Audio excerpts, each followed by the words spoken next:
आखिर त्रिजटा कौन थी और त्रिजटा किसकी अवतार थी?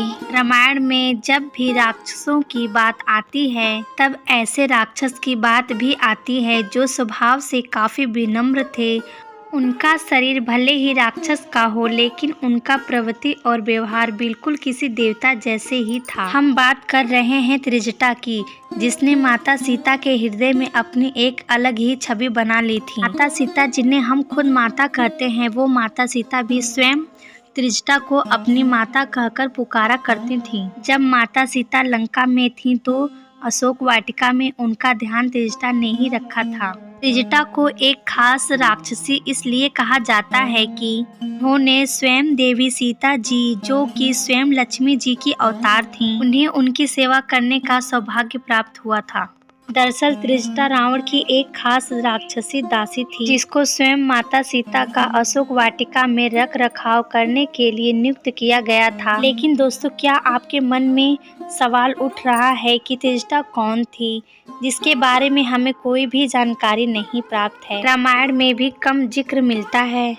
तो चलिए आज के इस वीडियो में हम जानेंगे कि आखिर त्रिजटा कौन थी, वो किसकी पुत्री थी और त्रिजटा किसकी अवतार थी, क्या थी उनकी पूर्व जन्म की कहानी। कहते हैं रावण ने माता सीता का अपहरण किया तो उनके बाद उन्होंने उन्हें लंका में नहीं रखा था, बल्कि अशोक वाटिका में रखा, जहां उन्होंने स्वयं माता सीता के रख रखाव की जिम्मेदारी दी अपनी सबसे विश्वास पात्र त्रिजटा को। त्रिजटा भले ही एक राक्षसी थी लेकिन स्वभाव से एक देवी थी। उन्होंने स्वयं माता सीता को अपनी पुत्री की तरह रखा। उन्होंने कोई भी कष्ट नहीं होने दिया, ना ही उन्होंने माता सीता को कोई नुकसान पहुंचाया। त्रिजटा जो कि एक राक्षसी थी, त्रिजटा की पूर्व जन्म की एक खास कथा सुनने को मिलती है। कहते हैं त्रिजटा एक बेहद खूबसूरत अप्सरा थी और इंद्र की सभा में कार्य करती थी। उनका नाम था सुलेखा। कहते हैं सुलेखा चित्रसेन नाम गंधर्व से प्रेम करती थीं और दोनों के दोनों साथ में ही इंद्र के दरबार में नृत्य करते थे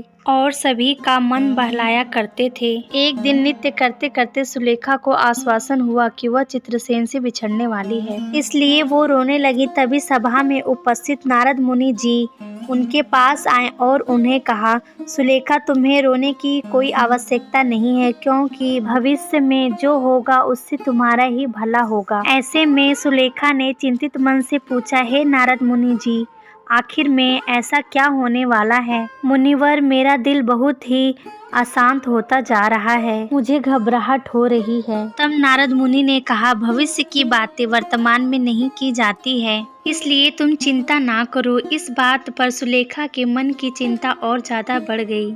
उनके दिल को इस बात ने झिंझोड़ कर रख दिया। यह सब देखते हुए एक दिन चित्रसेन सुलेखा के साथ इंद्रदेव से इजाजत लेकर पृथ्वीलोक में घूमने के लिए आए। वहाँ का वातावरण देखकर सुलेखा बहुत ही प्रसन्न हुई। जैसे ही पास में एक झरना देखा, स्नान करने की जिज्ञासा हुई। खुशी के कारण वह हथेलियों से पानी चित्रसेन पर फेंकने लगी और दोनों हंसते हंसते एक दूसरे के ऊपर पानी फेंकने लगे। पास में ही एक चट्टान पर बैठे ऋषि दुर्वासा तपस्या कर रहे थे। बार बार पानी के छींटे उनके ऊपर पड़ रहे थे। उन्हें तो ये आभास भी नहीं था कि उनके समीप की चट्टान में स्वयं ऋषि दुर्वासा बैठे हैं। सुलेखा और चित्रसेन इस बात से बिल्कुल अनजान थे। वे बार बार एक दूसरे के ऊपर पानी फेंकते जा रहे थे। जब दुर्वासा ऋषि से यह सहन नहीं हुआ तो उन्होंने अपनी आंखें खोली और सुलेखा से कहा, तुम यहाँ से चली जाओ। तुम्हारे खेल के वजह से पानी के छींटे मुझ पर पड़ रहे हैं, जो मेरी तपस्या में विघ्न डाल रहे हैं। लेकिन ऋषि की बात मानना तो दूर, सुलेखा ने उल्टा उन्हें जवाब दे दिया। आप सब तो जानते ही हैं कि सभी ऋषियों में सबसे अधिक क्रोधित दुर्वासा ऋषि को ही माना जाता है। उन्होंने ही स्वयं इंद्र को और सभी देवी देवताओं को श्राप दिया था। वे बेहद ही शक्तिशाली और क्रोधित स्वभाव के ऋषि थे।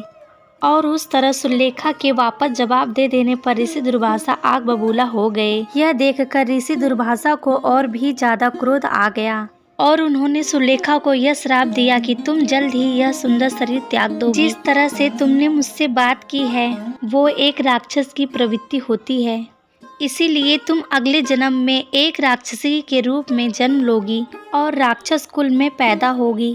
यह सब सुनने के बाद सुलेखा के पैरों तले जमीन खिसक गई। अचानक ही सुलेखा को नारद मुनि के सभी बातों का ज्ञान होने लगा और उन्होंने उसी समय रोते हुए वह उस समय ऋषि दुर्वासा के पैरों पर गिर पड़ी। सुलेखा को अपनी गलती का एहसास हो गया था। पैरों पर गिरकर उनसे क्षमा की भीख मांगने लगी। तब दुर्वासा ऋषि का मन और मस्तिष्क पसीज गया। उन्होंने कहा, मैं अपने श्राप को तो वापस नहीं ले सकता हूँ, लेकिन तुम्हें एक वरदान दे सकता हूँ। तुम्हें उस जन्म में भगवान श्री हरि और माता लक्ष्मी के दर्शन होंगे। तुम स्वयं माता लक्ष्मी के अवतार की सेवा करोगी और उसके बाद ही तुम्हें उस राक्षस शरीर से मुक्ति मिलेगी।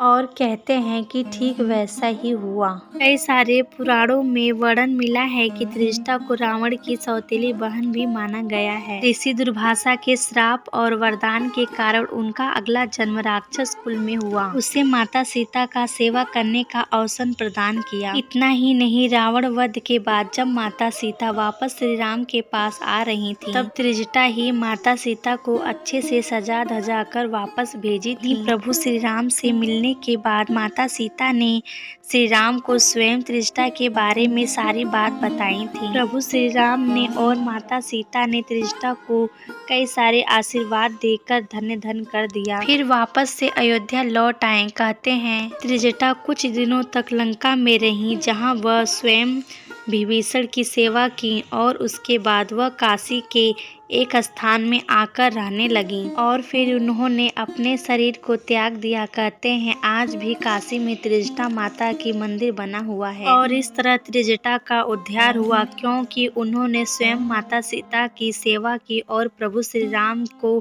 भी प्रसन्न किया। इस तरह एक दिन अपने शरीर को त्याग कर त्रिजटा स्वयं अपने राक्षसी शरीर से मुक्त हो गई और उसके बाद वह वापस सुलेखा के रूप में इंद्रलोक जा पहुंची। दोस्तों, त्रिजटा के विषय में जानकारी अगर आपको अच्छी लगी हो तो वीडियो को लाइक करें, चैनल को सब्सक्राइब करें और बेल आइकन दबाएं और कमेंट बॉक्स में सीताराम जरूर लिखें।